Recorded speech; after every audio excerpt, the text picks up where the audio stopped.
फागुन आए रंग बरस छम छम, ढोलक बाजे गली गली खुशबू डल हरदम।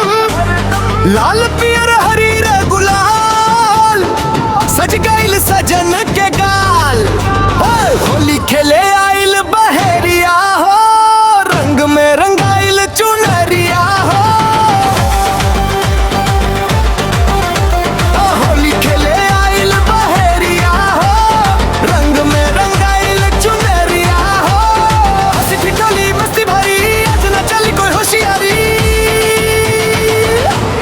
पिचकारी मारेला छप छप पानी, भीजल साड़ी आज न मान। सजन संग झूमे सजनिया, फागुन में बोले कजरिया हो। होली खेले आइल बहेरिया हो, रंग में रंगाइल चुनरिया हो।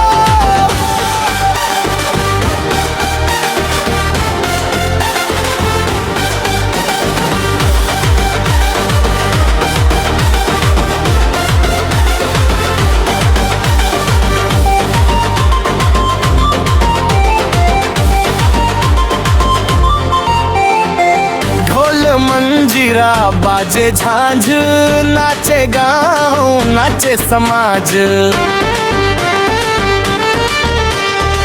दुश्मन भी आज बने मीत, होली सिखावे प्यार के रीत।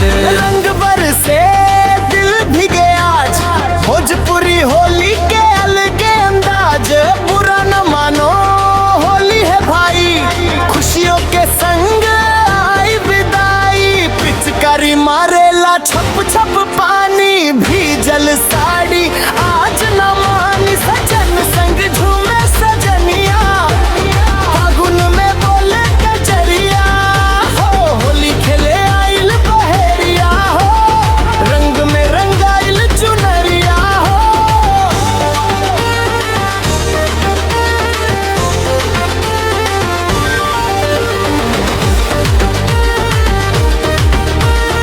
पिचकारी मारेला छप छप पानी, भीजल साड़ी आज न मान। सजन संग झूमे